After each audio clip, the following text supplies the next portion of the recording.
Olá, queridas irmãs, queridos irmãos, com que alegria voltamos a mais um novo capítulo do livro Ação e Reação. No nosso programa O Espírito da Letra, que analisa a obra de André Luiz Espírito, escrita através do médium Francisco Cândido Xavier. Eu tenho certeza que você aprendeu muita coisa, como nós também aprendemos no capítulo anterior, a emocionante oração de Alzira, depois as lições que os obsessores estavam nos passando de como atuar sobre aquele núcleo de ideias principais que a gente tem para que eles possam nos explorar em nossas fraquezas, não é? São coisas muito importantes que nós devemos pensar. Agora nós vamos ao capítulo 9. O capítulo 9 é um capítulo um pouco diferente, porque ele vai contar uma história. Portanto, como é um relato de uma história, nós estaremos mais lendo esse relato do que comentando, porque se tratam de fatos que o nosso querido Silas vai expor para nós. Então, pegue o seu livro, o capítulo 9, cujo título é A História de Silas, e acompanhe esse relato tão importante. Vamos lá. Na noite seguinte, acompanhando o assistente Silas, eu e Hilário nos achamos de novo na residência de Luís. Os irmãos de Antônio Olímpio, Clarindo e Leonel receberam-nos de bom grado. Em uma copa da fazenda, uma copa bem ampla, reunia-se a família, junto a 2 agregados em uma refeição ligeira. Agora ele está descrevendo a cena física. Luís, a esposa, os filhos e mais 2 convidados. O relógio marcava 9 da noite. A fisionomia do dono da casa era quase a mesma da véspera, apesar da diferença que o corpo físico lhe impunha. Enquanto Adélia acariciava as crianças, já entontecidas de sono, o marido comentava o noticiário do rádio, destacando tópicos alarmantes que ele havia escutado referente aos setores da economia. E falando para os amigos assombrados, salientou, realçou, enfocou as dificuldades públicas, relacionou misérias imaginárias, criticou os políticos e os administradores e referiu-se às pragas do café e da mandioca, particularmente prendendo-se sobre as epizootias, que são doenças contagiosas que atingem grande número de animais. Por fim, não satisfeito em anunciar as calamidades da terra, de maneira inconsequente falou quanto à suposta ira do céu, afirmando acreditar que o fim do mundo estava próximo, e clamando contra o egoísmo dos ricos, que agravava o infortúnio dos pobres. Todos ali à mesa, silenciosos, ouvíamos a palavra de Luís, quando Leonel, mais confiado, dirigiu-se a Silas, o assistente, observando: "Vocês estão vendo? Este homem", e apontou Luís, cuja palavra dominava a pequena assembleia familiar. Esse homem é o derrotismo em pessoa. Enxerga tudo em termos de cinza e lama. Ajuiza com firmeza sobre os desastres sociais e conhece as zonas mais tristes da indigência coletiva. Entretanto, ele não sabe se desfazer de um só centavo dos milhões que ele guarda a favor daqueles que sofrem nudez e fome. E depois de um sorriso irônico, disse: "Vocês acreditam, por acaso, que ele possa continuar merecendo a felicidade da permanência num corpo carnal? Sendo tão hipócrita, tão cínico, tão maluco como ele está sendo?" Acrescentamos nós, não é? Que é a ideia central. Silas contemplou as personagens da cena doméstica, mostrando imensa piedade no semblante amigo e considerou: "Leonel, todas as suas observações apresentam lógica e verdade à primeira vista. Superficialmente, Luís é um exemplar consumado de pessimismo e de usura, aquele apego ao dinheiro. Todavia, no fundo, Ele é um doente necessitado de compaixão.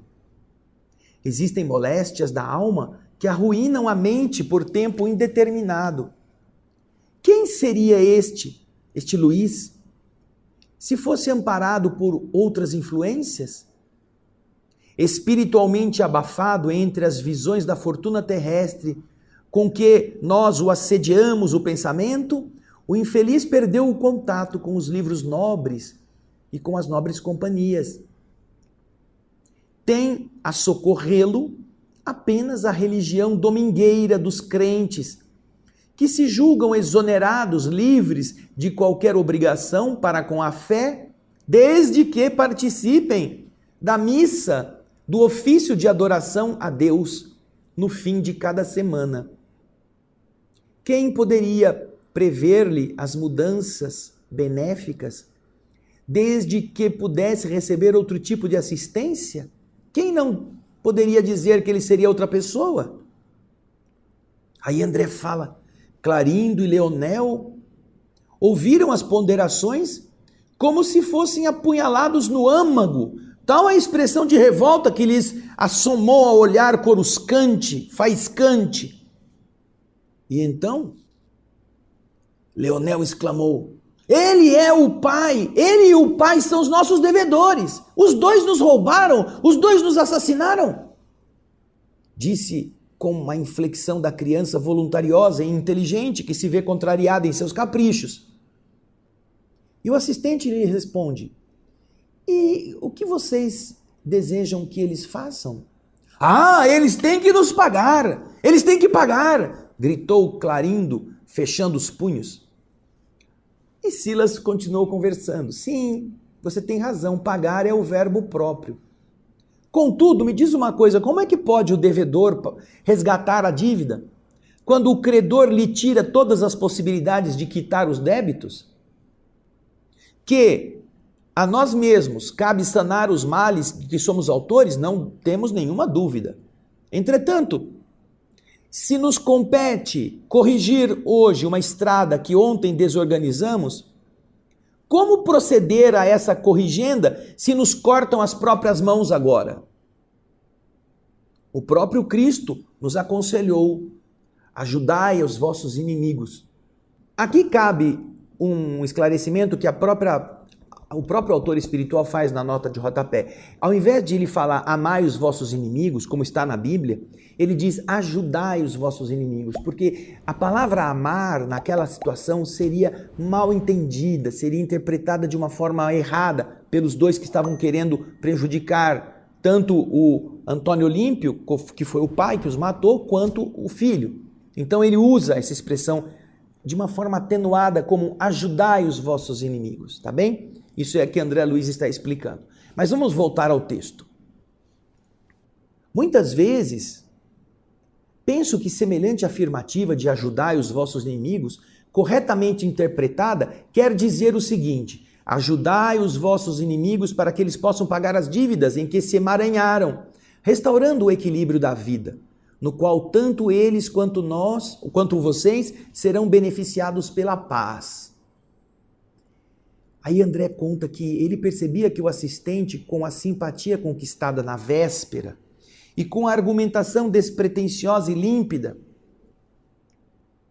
demonstrara conseguir uma inequívoca superioridade moral sobre o ânimo dos obsessores de sentimento endurecido.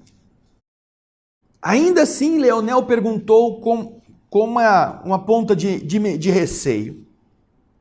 Que considerações são estas? Será você algum padre disfarçado? Pretenderá, porventura, nossa modificação? E o Silas respondeu, não, você se engana. Se eu procuro alguma coisa em nossa comunhão fraterna, é a minha própria renovação. E talvez porque longa pausa se fizesse sentir em nosso grupo, Silas continuou dizendo, pela sedução do dinheiro também caí na última passagem pela terra. A paixão da posse me governava todos os ideais. A fascinação pelo ouro me tomou o ser de tal modo que, apesar de ter recebido o título de médico numa universidade venerável, fugi ao exercício da profissão para vigiar os movimentos de meu velho pai, a fim de que nem ele mesmo viesse a dispor com largueza dos bens da nossa casa.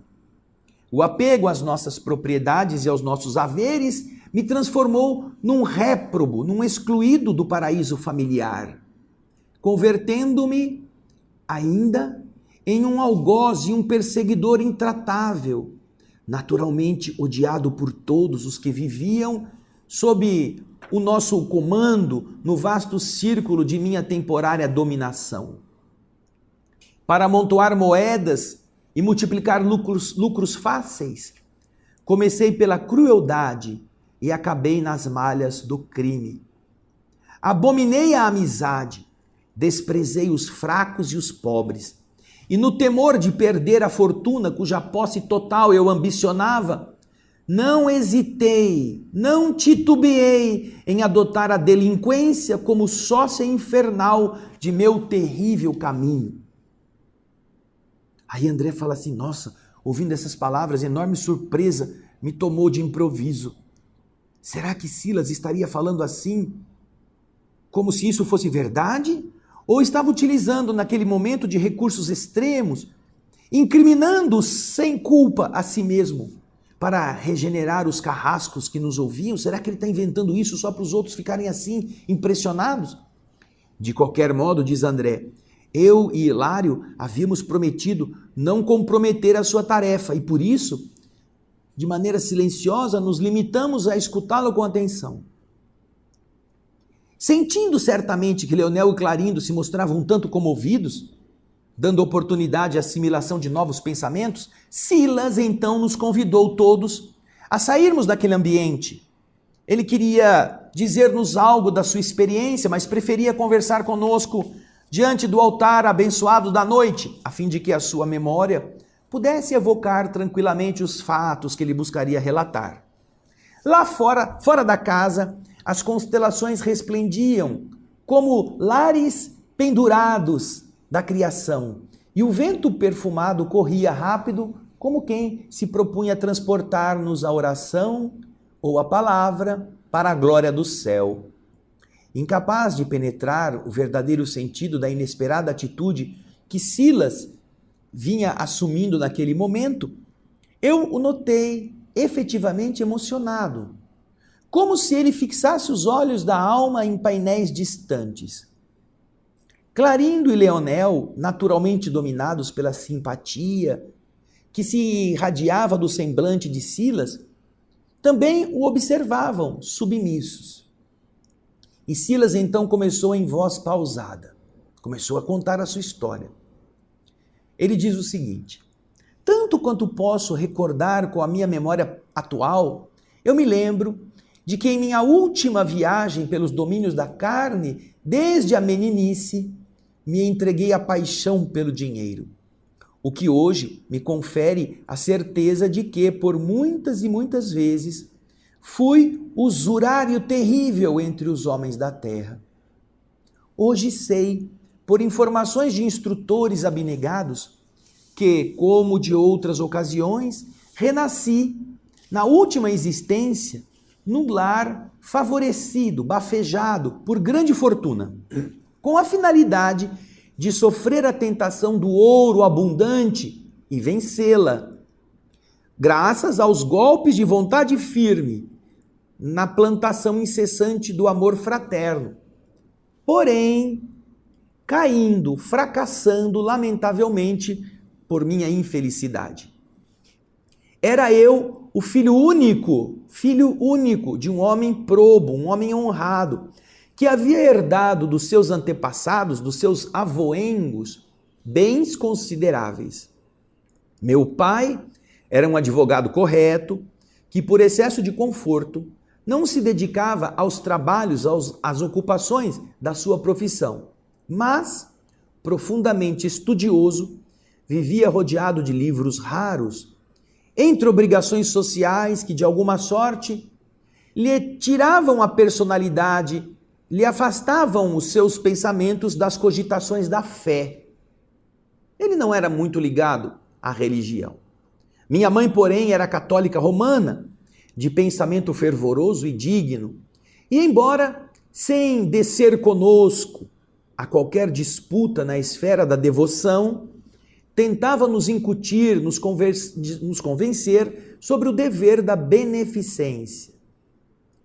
Eu me recordo, diz Silas, com um arrependimento tardio, dos reiterados, dos insistentes convites que ela nos dirigia, bondosa, para que trilhássemos com ela as tarefas da caridade cristã.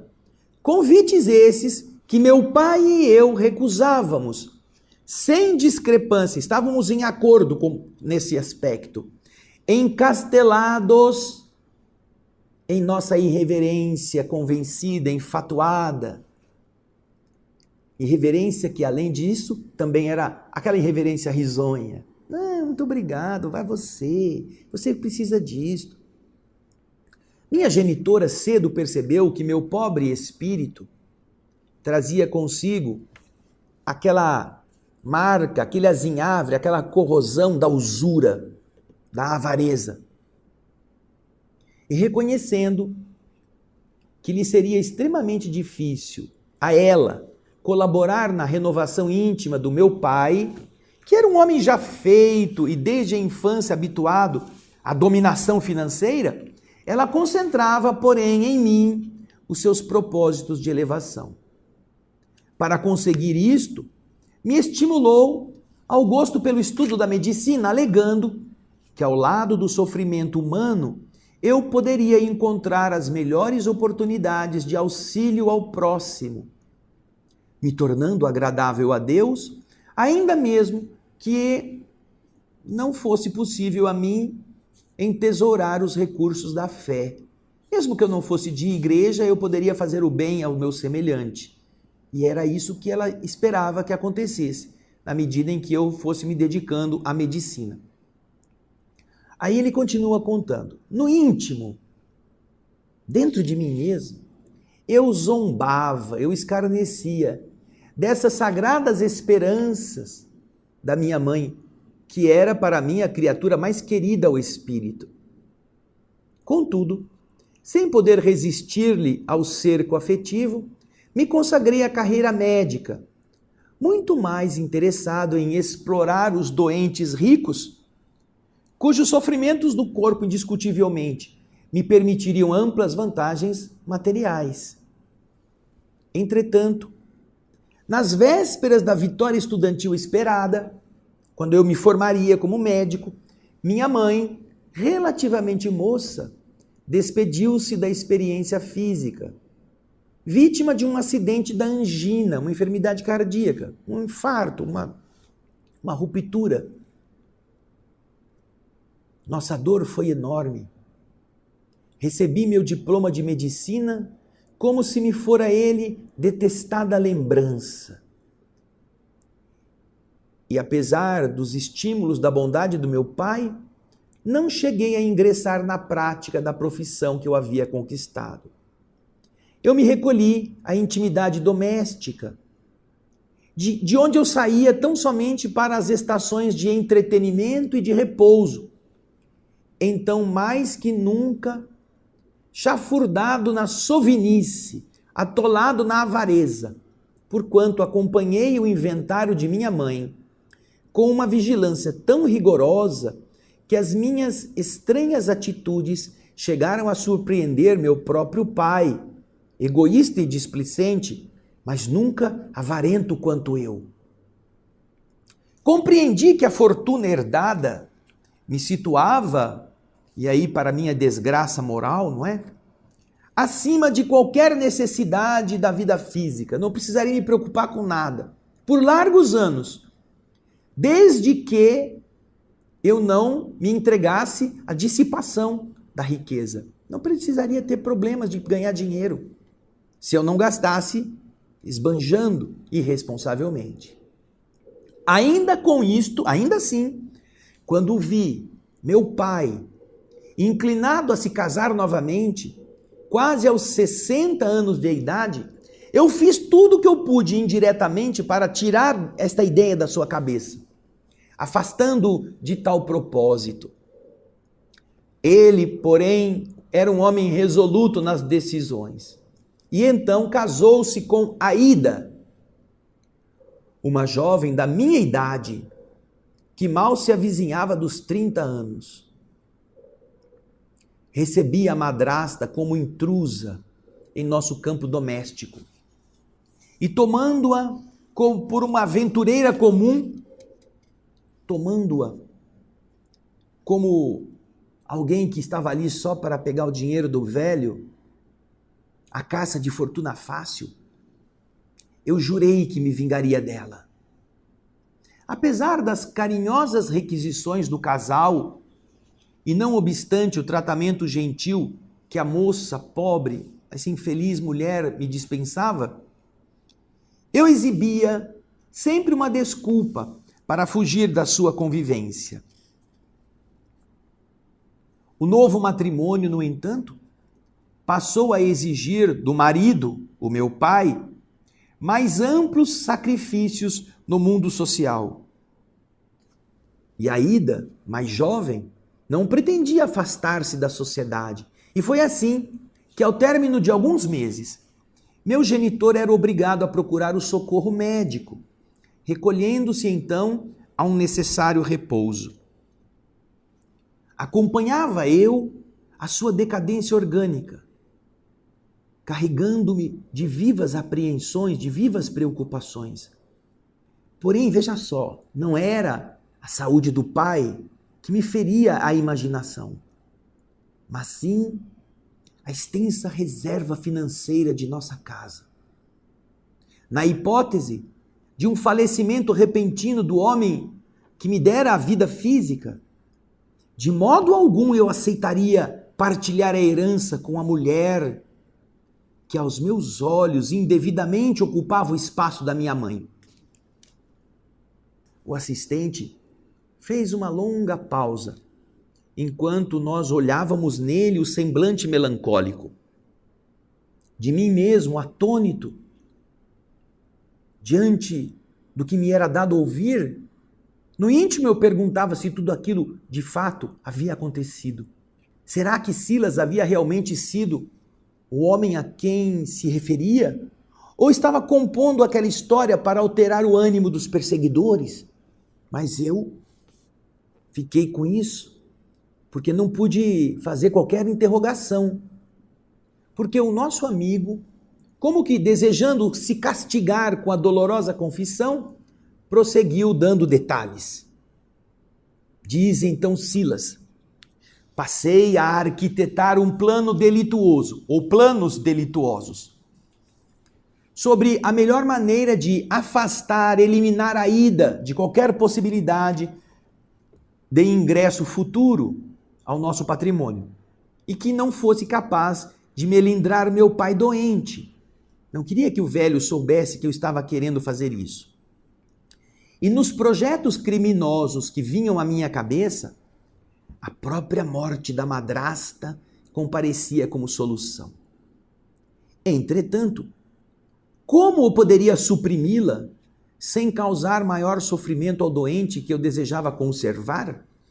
Não seria aconselhável desmoralizá-la, antes de tudo, aos olhos dele, para que ele não padecesse qualquer saudade da mulher condenada por minha desvalia?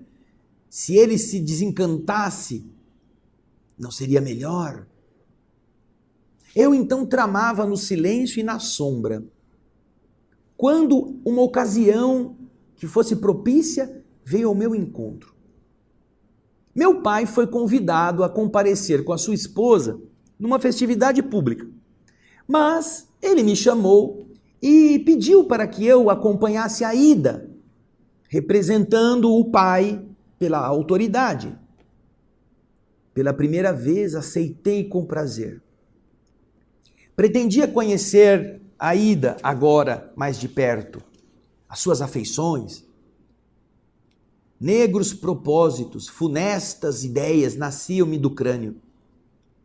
Desse modo, durante uma alegre confraternização, entrei em contato com um tal Armando, primo de Aída, que a havia cortejado quando solteira. Ele gostava da Aida, mas a Aida não quis saber dele. Armando era um rapaz pouco mais velho do que eu, perdulário, esbanjador, gastador e fanfarrão, que dividia o tempo entre mulheres e taças espumantes, a quem, contrariamente aos meus hábitos, eu ofereci uma premeditada comunhão afetiva. Chamei o Armando, comecei a me aproximar dele. Tanto quanto possível, dominando moralmente o ânimo de meu pai, desde então eu coloquei Armando junto ao nosso campo doméstico, favorecendo a ele o mais amplo retorno à intimidade com a criatura de quem se havia enamorado anos antes.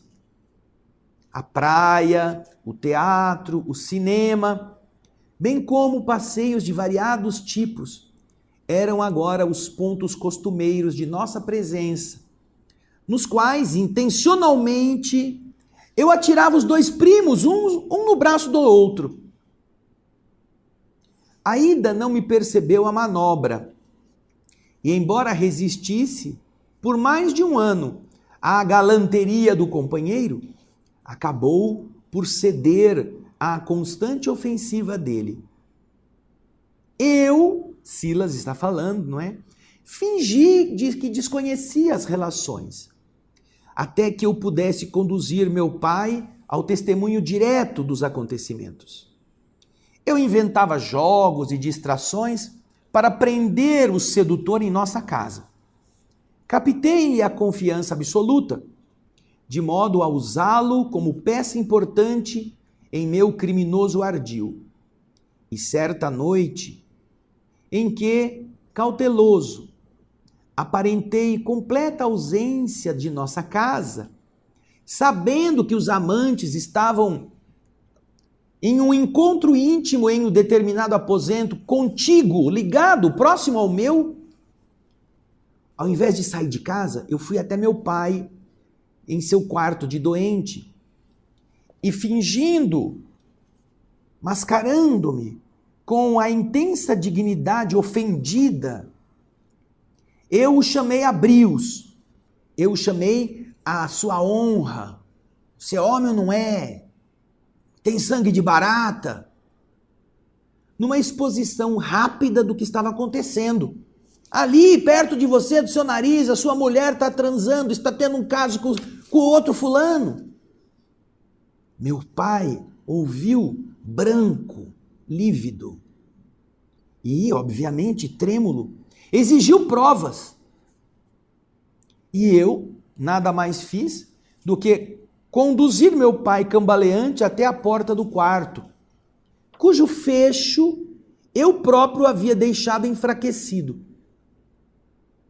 Bastou um empurrão mais forte e meu pai, desolado, encontrou o flagrante que eu tanto desejava. O homem, o amante, Armando, cínico, não obstante o desapontamento, afastou-se rápido, ciente de que não poderia esperar qualquer golpe mais grave de um sexagenário doente. Minha madrasta, porém, profundamente ferida em seu amor próprio, dirigiu ao velho esposo acusações humilhantes, procurando os seus aposentos particulares numa explosão de amargura. Completando a obra terrível a que eu me havia devotado, eu me mostrei mais carinhoso para com o doente, intimamente aniquilado. Meu pai estava no solo, no chão. Passei a ser mais próximo, mais carinhoso. 2 semanas se arrastaram pesadas para a nossa família. Enquanto Aida ocupava o leito, assistida por 2 médicos de nossa confiança, que nem de longe nos conheciam a tragédia oculta, eu afagava meu pai com lamentações e sugestões indiretas para que os bens da nossa casa fossem, na maioria, transferidos para o meu nome, já que o segundo matrimônio não poderia se desfazer perante as autoridades legais. Casou pela segunda vez, ela era esposa e seria naturalmente herdeira. Eu prossegui em minha tarefa delituosa. Continuava assediando meu pai de maneira indireta, quando minha madrasta apareceu morta. Os clínicos de nossa amizade constataram um envenenamento fulminante e, constrangidos, notificaram a meu pai tratar-se de um suicídio, certamente motivado pela incontrolável neurastenia, pelas perturbações neuronais, mentais, de que a doente se via objeto. Meu pai estava mais sombrio nos aparatosos funerais, no enterramento da sua segunda mulher. Contudo, em meus destruidores propósitos, eu fiquei feliz, eu me alegrei. Agora sim, a fortuna total de nossa casa passaria a ser minha. Minha satânica alegria, porém, durou muito pouco. Desde a morte da segunda mulher, meu pai acamou-se para não mais se levantar. Em vão, médicos e padres amigos procuraram oferecer a ele melhoras e consolações. Ao fim de 2 meses, meu pai, que nunca mais sorriu, entrou em dolorosa agonia, na qual, através de confidência entrecortada de lágrimas, me confessou haver ele próprio envenenado a Ida, administrando a ela violento tóxico no calmante que ela habitualmente tomava. Isso, no entanto, me dizia o velho vencido, impunha a ele também a morte, uma vez que não conseguia perdoar a si mesmo, passando a carregar dentro de si um fardo de remorso constante e intolerável. Veja só as consequências, não é? Veja só onde chega a tragédia que nasce em um pensamento desajustado pelo apego, pela usura. Aí Silas continua contando. Pela primeira vez, minha consciência doeu fundo. O apego aos bens da carne arrasava minha vida. O velho querido morreu nos meus braços, crendo que os meus soluços de arrependimento fossem, na verdade, choro de amor. Deixando-lhe o corpo fatigado na terra fria, voltei à nossa casa solarenga, nossa casa grande, requintada, sentindo-me o mais infortunado dos seres. O ouro integral do mundo não me garantiria agora o mais leve consolo. Eu me achava sozinho e infinitamente desgraçado. Todos os recantos e pertences de nossa habitação me falavam de crime e de remorso. Muitas vezes, a sombra noturna me pareceu povoada de fantasmas horripilantes, a ironizarem-me, a se sentirem felizes com a minha dor. E em meio desta malta, desta corja, deste bando de insensíveis demônios, a investirem contra mim, tinha a ideia de escutar a voz inconfundível de meu pai, clamando para minha alma: meu filho, recua enquanto é tempo. Eu sentia isso, meu pai falando. Eu comecei a ficar mais arredio, desconfiado. Em uma pavorosa crise moral, viajei à Europa, em uma longa viagem de recreio. Mas o encanto das grandes cidades do velho mundo não conseguiu aliviar-me as chagas interiores. Em toda parte, a comida mais nobre me amargava na boca. e os mais belos espetáculos artísticos deixavam-me apenas ansiedade e desolação. Voltei ao Brasil, mas não tive coragem de retomar a intimidade com a nossa antiga residência. Amparado por velho amigo, por uma afeição de um amigo do meu pai, um antigo amigo, eu lhe aceitei a acolhida por alguns dias, até que a minha saúde orgânica me permitisse pensar numa transformação radical da existência.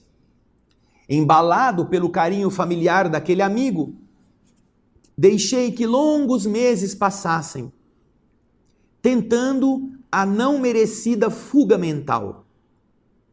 Até que, numa noite inesquecível para mim, na qual minha dor de estômago, minha gastralgia, minha gastrite, se transformara numa dor muito intensa, como se fosse um ferro em brasa me ferindo o estômago, tomei um frasco de arsênico que estava na adega do meu anfitrião, acreditando que estava usando bicarbonato de sódio, que ali eu havia deixado na véspera.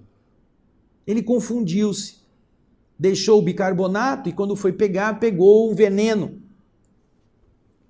E o veneno me expulsou do corpo, impondo-me sofrimentos terríveis. Como aconteceu à minha madrasta, que desencarnara em padecimentos atrozes pelo veneno, eu também passei pela morte em condições análogas, idênticas.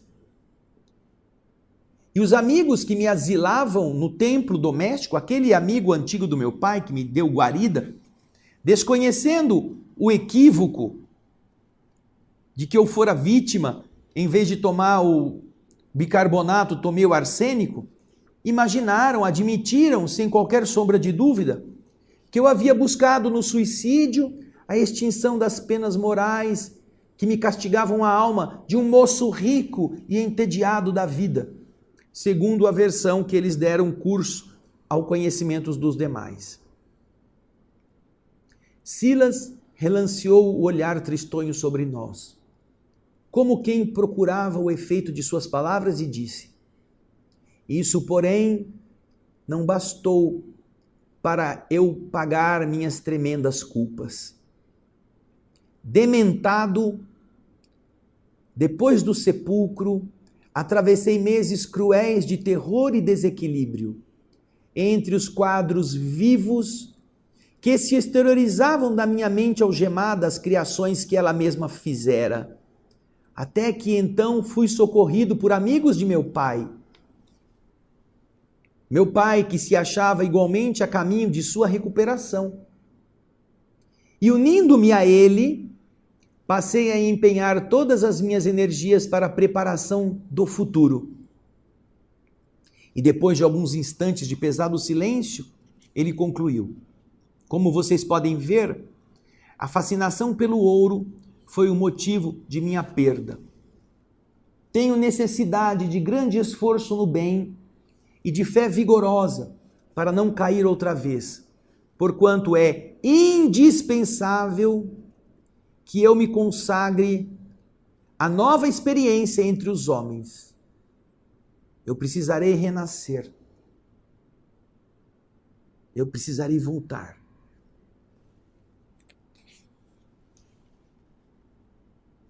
E aqui, nós vamos interromper esta experiência trágica, traumática, que, de uma certa forma, é muito semelhante, pelas mesmas causas, à de Antônio Olímpio.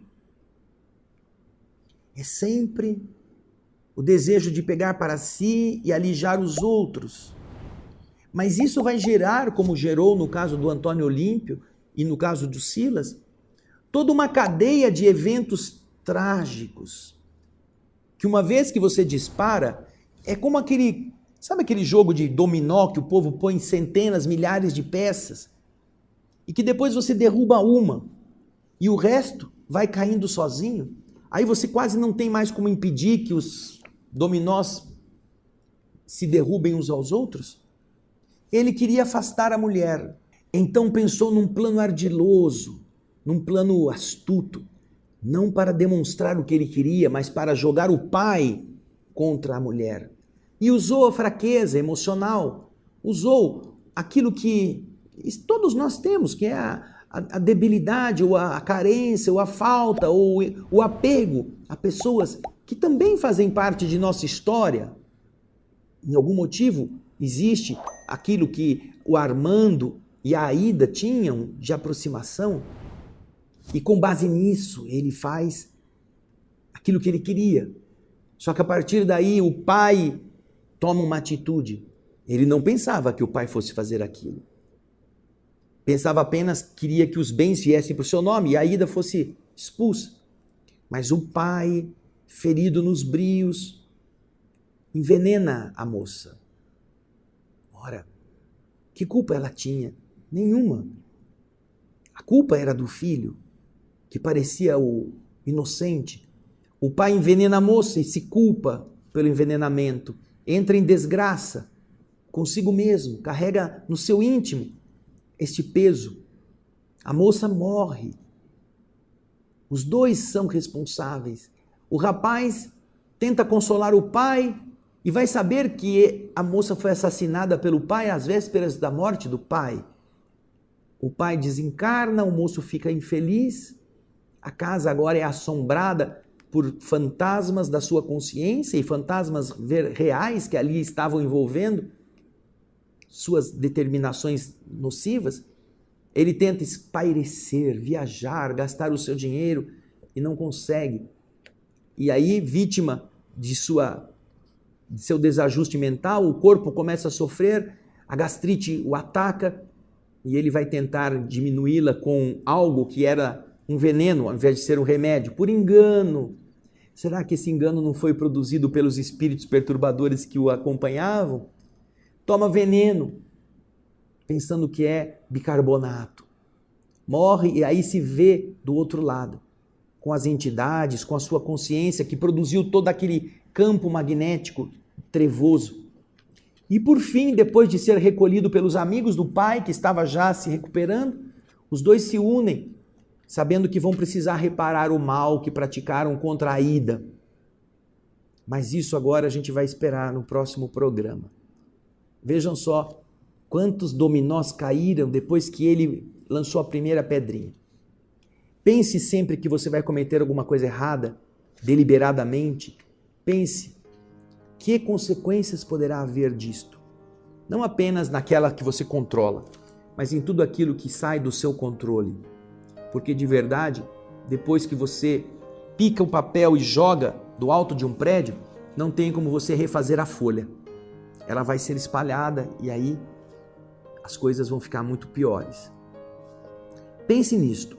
Essa história do Silas vale por uma grande lição em tudo aquilo que nós pensamos, na calúnia que espalhamos, na mentira que contamos, no manejo das realidades para obter certas vantagens, para chegar em certos objetivos, usando de subterfúgios. Tudo isso vai custar para nós. Um amigo nosso muito querido dizia: porta-te bem, que é mais barato. Você vai gastar menos, se você agir corretamente. Agora, na semana que vem, a gente espera você na próxima semana para a continuidade deste capítulo. Não falta muito, mas nós vamos comentar muita coisa. Então, não esqueça, leia o restante, o capítulo 9, a história do Silas, e você vai ver que de verdade não era uma invencionice que ele estava contando. Este livro vai nos trazer muita surpresa. E eu espero você no nosso próximo O Espírito da Letra. Muito obrigado e muita paz.